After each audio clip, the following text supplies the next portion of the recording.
You're tuning in to the Investors of Change with your hosts Riz Fizz and the Big Lebowski. For more insights on content similar to this video, feel free to subscribe on YouTube or follow on Twitter. The views on this video are opinions shared and not investment advice. Remember to do your own due diligence. Hi, Adam. Good to see you again. How are you doing? I'm good. Just drinking my Goodfood kombucha. We're here recording on a Friday, so looking forward to the weekend and excited to chat about good food with you again. How are you doing? Good, thanks. Great stuff regarding the kombucha you just talked about. Yeah, no kombucha on my side, but likewise, I'm looking forward to taking a deeper dive into good food. You and I, has to be said, we're both shareholders of Good Food. We're excited about the company and like doing videos on good food. And today we will do a deeper dive into the company. Adam, we will talk a little bit about the founders. We will talk about the customers, the offering, and stuff like that around Good Food. Could you try to give us an introduction to how Good Food was founded and the overall concept of the company? Yeah, so Goodfood was founded in 2014 by CEO Jonathan Ferrari, COO Neil Cuggy, and they both came from RBC Investment Bank, which is one of Canada's big five banks. And they were soon joined by Rafi Krikorian, who's the VP of merchandising. The company is like a meal kit and online grocery provider. And we're going to take a look at some of the offerings they have. Yeah, so like we said, Goodfood started off as a meal kit delivery. And I've been a subscriber to the meal kit for quite a while. I first tried the service in 2017, and at the time, there was probably only about 9 or so different options they would give you each week. But now they've really expanded. So the kit that I subscribe to is like the classic basket, and I get 4 meals each week. So it's about $10.76 a person. And for me, I just love the convenience of it. I don't need to think about grocery shopping as much and what am I going to get, and how am I going to buy like a whole head of cabbage for something that only needs a couple of leaves of cabbage. So I love that I don't really have any food waste, and I don't really ever have to think about what I want to make because I just go in here and I just click on whatever to me looks the best. You can see like I am a classic meal kit subscriber, but they also have different categories. So they have some premium meals each week, which will have like more premium cuts of meat and whole fish. And they have easy prep, which I really like because I'm busy working and my girlfriend is busy working. And sometimes we're so exhausted by the end of the day that we like something that's like a little bit more pre-prepared. So these are meals that you pay a little bit more for them, but a lot of the vegetables or produce is pre-chopped. And yeah, they're usually about 20 minutes. So it's perfect for people with busy lifestyles who are working all day and too tired to make dinner by the time the day ends. And they also have some Clean 15 meals, which is kind of keto related. So they hit on, different diets, including vegetarian, and they have some seasonal recipes. Here you have barbecue. So a month or two, these recipes wouldn't have been here. I guess that they changed kind of with seasonality. So kind of one of the recipes that was promoted near the top in the winter was the slow cooker meals. And these are kind of like kind of large family pots that I think serve 6 people. And this would be like a nice cozy thing to eat in the winter.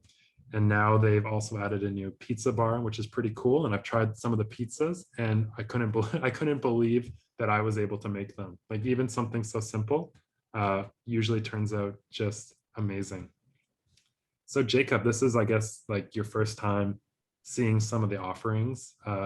What do you think just of kind of the variety of meals and the photography, and how does it compare with some of the meal kits you've used in Denmark?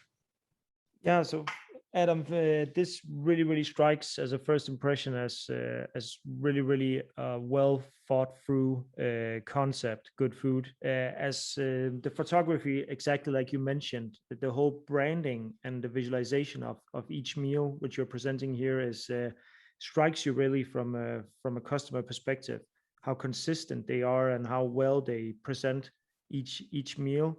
I think from in terms of um, in terms of the meal kits and the recipes, it's to some extent a little bit similar to some of the high level meal kit companies that are in Denmark. Not the like mid level, but some of the more high level ones that are around. But I think what's also really interesting is that you mentioned also that you not only being a meal kit customer, but also a grocery product customer, and that is quite interesting to have a look at as well. Could you show a little bit about how the groceries look like on Good Food? Yeah, sure. So I'm a Goodfood Wow customer, which is like a monthly service. It's $9.99, and what it does is it enables you to get free delivery for every order you have over, I think, $25. Something to note as well that the meal kits are always free delivery. So um, some people might say that like the meal kits are a little bit expensive, but it's, you know, it's online grocery and you're getting free delivery every time, which isn't the case with every online grocery company in Canada. And it more so than, you know, saving me money, it's saving me a ton of time. So I see a lot of value in it. And then yeah, their grocery, same day grocery, Good Food Wow platform. I find that $10 a month is really reasonable, considering that you can make as many orders as you want. So if you're someone that makes, like, you know, a weekly grocery order, you know, it's still relatively well priced. But even if you wanted to, you can make 2-3 orders a month. And let's take a look at some of the offerings they have. So usually they have you know, some kind of promotion where a few items are on sale every week. I recently tried the raspberry vanilla swirl ice cream, and it's like one of the best ice creams I've ever had. Like, I'm not, and my girlfriend and I like to go to like ice cream shops pretty often in the summer, to like, you know, premium ones where you pay like $6 for a scoop. And the products that they've been launching are so good that, like, the bread and stuff is in line with like a local bake shop, and the ice cream is in line with a local ice cream shop. Um, my girlfriend really loves all the products that she's tried with me as well. And I actually got my sister to try Good Food, and she recently ordered some of the Montreal style bagels, which I haven't tried yet. And she was actually raving to like my dad about how great the bagels were. So everyone that I've introduced to Good Food has really enjoyed the products. And I think that they said that they had about 750 products during the last report that they had in April. And I would say that they're launching about 50 products every month so far.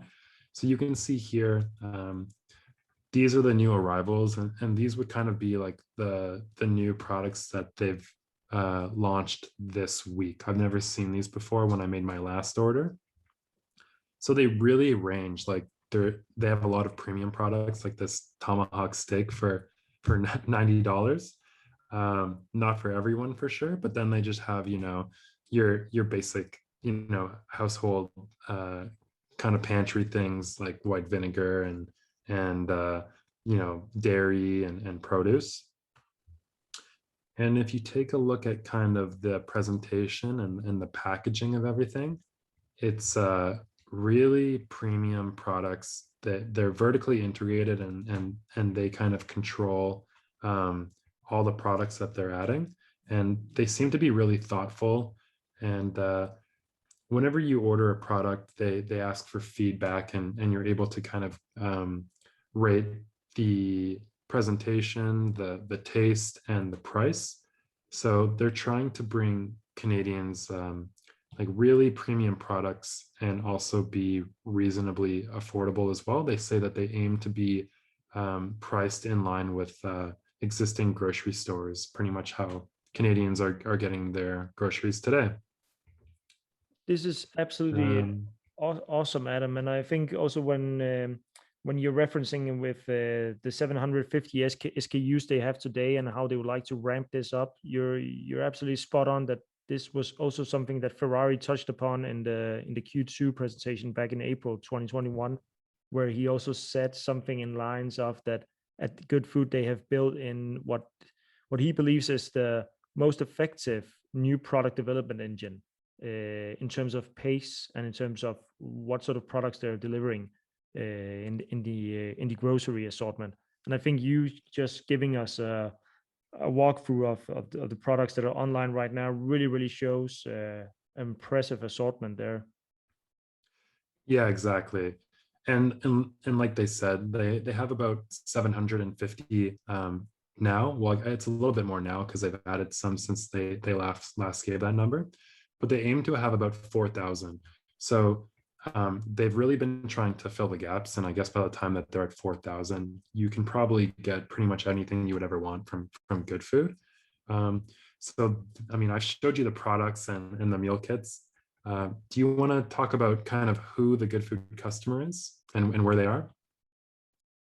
Exactly. So what is interesting about when looking into the Goodfood customers, and Goodfood doesn't share specific data on each demographic group. What is interesting and what they said at the Q2 presentation back in April 2021 was that an increasing number of customers across ages and demographics, where they now have as many customers in their 60s as in their 20s. And what is interesting about that is that the pandemic has obviously shifted and progress some of these online grocery patterns. And what Goodfood is realizing right now and is seeing that is that customers come from all sort of different ages and demographics, and that is quite fascinating to hear as a fact. We heard your experiences, Adam, as a Goodfood customer on this video, and you're obviously one of those younger customers in their 20s.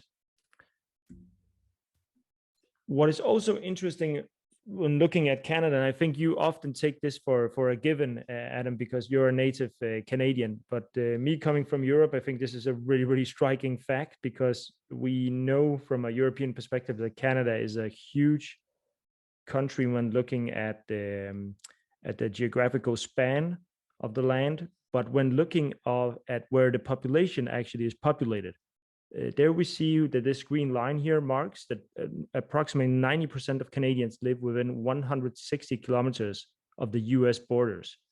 And that is quite an interesting fact when we talk about food, because that goes back to the logistics setup. It goes back to how it is that Goodfood can serve Canadian customers with meal kits and online groceries at a frequent pace.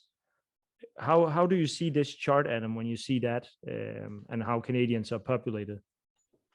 Yeah, so for people that don't know, I guess like you said, I probably don't think much about it, especially living in Toronto. We probably tend to think that we're like the center of everything in Canada because we're so densely populated here. So you can see like pretty much all of the large Canadian cities, whether it's Vancouver, Calgary, Toronto, Montreal, Quebec City, Ottawa, they're all below this line.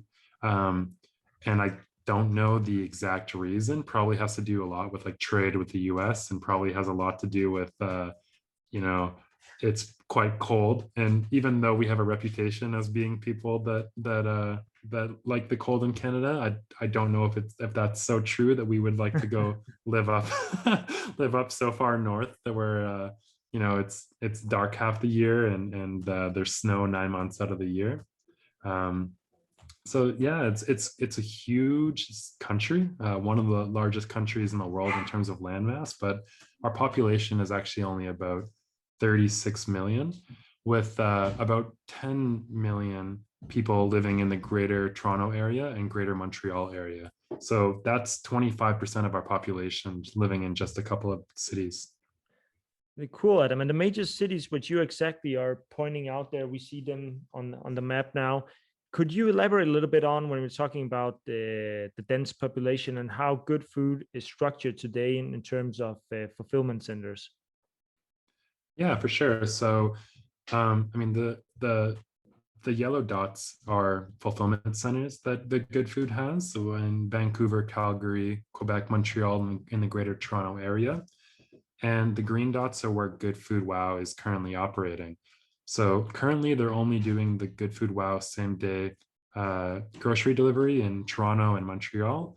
Like what I said, that's 25% of the Canadian population, but there's still a lot of room for it to expand. And they have said that they are going to expand it to Quebec, Ottawa, Calgary, and Vancouver, I think by the end of the year. And then something else to note is that although they're operating in these cities, they mentioned that they serve to Canadians in all of the major provinces and the Maritimes. So the only area that they're not hitting at all would be like, if you look, at the very top of the map, that would be like Northwest Territories, Yukon, and Nunavut.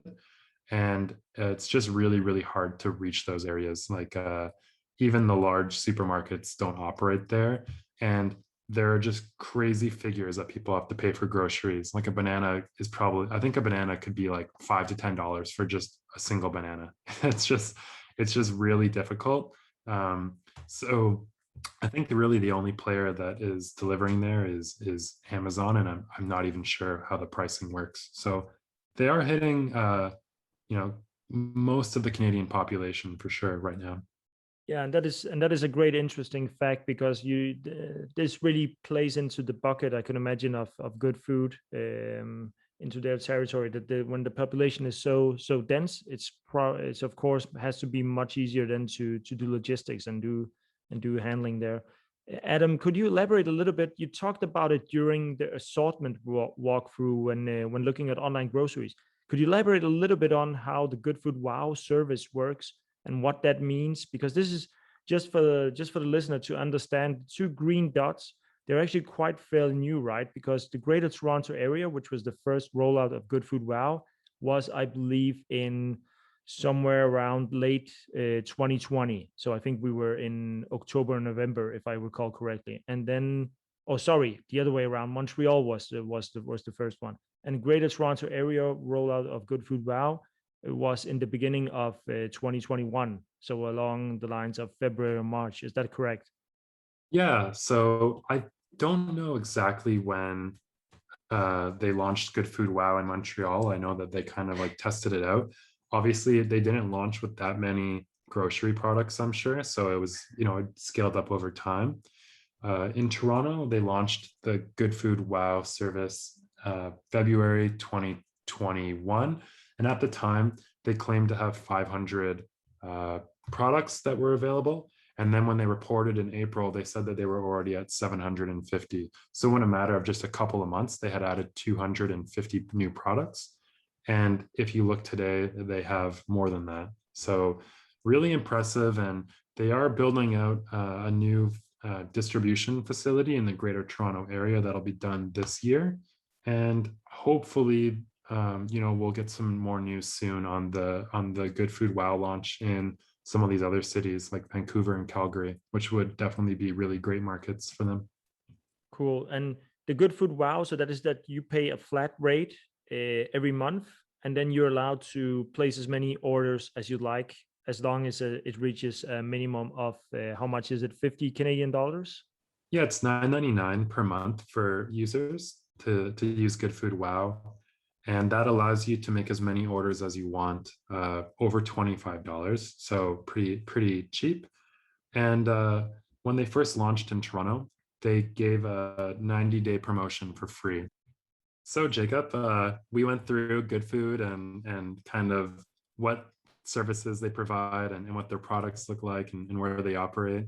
But I mean, you're not in Canada, you're in Denmark. So why do you, a Danish guy, own a Canadian online grocery company in your portfolio?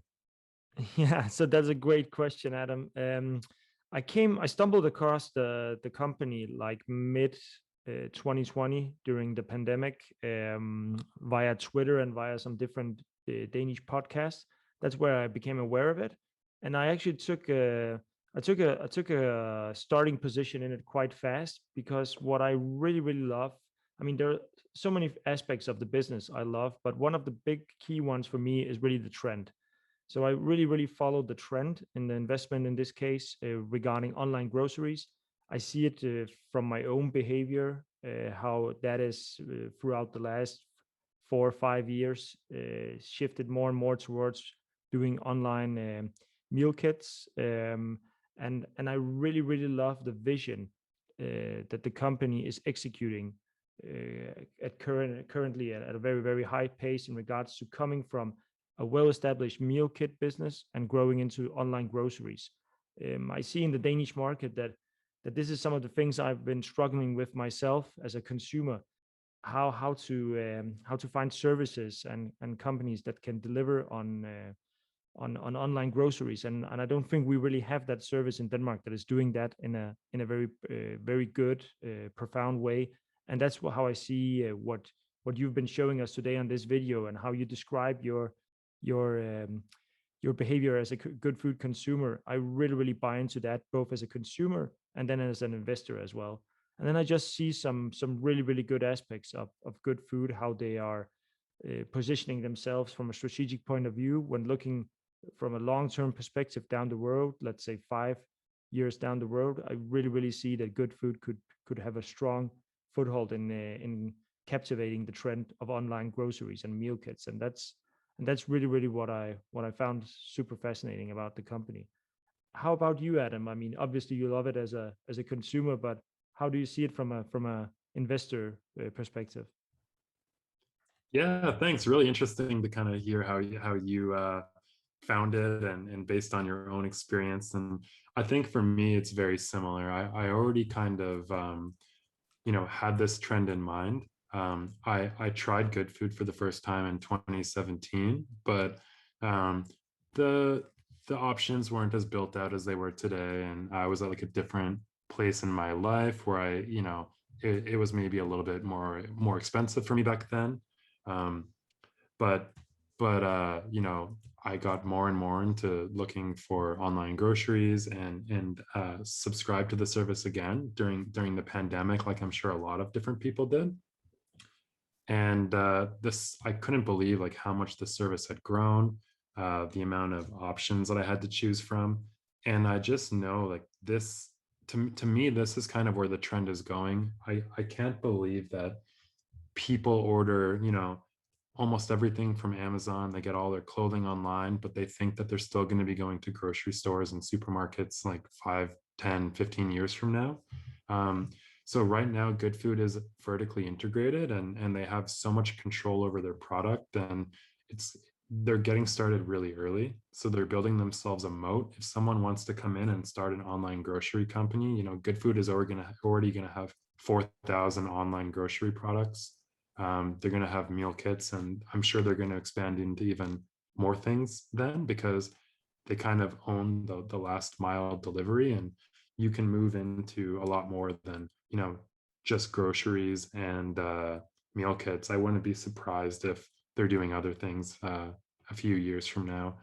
The management team has been doing an amazing job, and they really put their money where their mouth is. I think that at the time of this recording, the insider ownership between the two co-founders and a few other insiders is about 27%. So I really love founder-led companies and companies with a lot of insider ownership, because they tend to do better than companies that are not founder-led. And then of course, like, I'm just super happy with the service, and it's always easier to invest in a company that you believe in and you love their products. So yeah, that's me. And I started with a starter position in 2020, and I've kind of built it up to be a full position, and that I'm happy with, and hoping to hold this for the long term. And Yeah, that sounds really cool to hear your perspective as well, Adam. And And I think just to elaborate a little bit on what you're saying, sometimes investing in a company similar to Goodfood, they will already, when they go public, be on a much further down the road path, and then you'll be jumping in quite late, perhaps as an investor.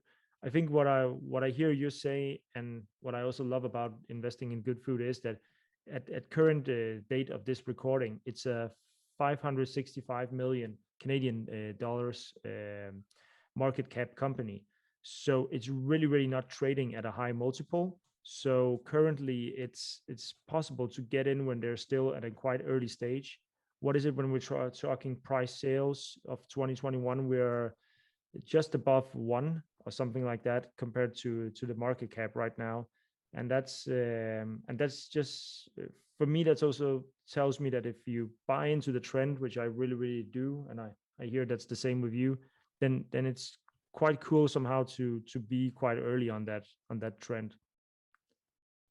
Yeah, I totally agree. I mean, people aren't going to go back to department stores to buy like Tupperware containers, right? So once people start buying their groceries online, I think that it's something that's going to stick. And, I think that COVID really pushed that trend, a lot further. And where we were going to be in 5 years from now really got accelerated. And I think that a study showed that 90% of Canadians who did online grocery shopping plan to continue once things reopen. So yeah, we'll have to wait and see how things play out. But the trends and the tailwinds seem really positive for them right now. That's super interesting, Adam. And I think you also had some really, really key reference points when you said that at one point people were not having an online behavior, if you go back like 15 or 20 years ago, on other categories which have matured a lot during the last 10, 15 years.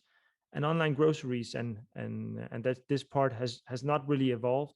But I think that goes really, really hand in hand with the solutions out there, the incumbents. They have not been able to really offer a value proposition where things have made sense for the consumer. And that is, I think, what we're really scratching the surface on with a setup like Goodfood, and what you have been showing us with the assortment and the level of logistics they serve you with currently as a consumer. Yeah, well, thanks, Jacob, for taking the time. And it's been really interesting following this story with you. I'm looking forward to making more videos with you in the future. And take care, everyone. We'll see you soon. Feel free to like and subscribe, follow us on Twitter to keep up with our Goodfood news.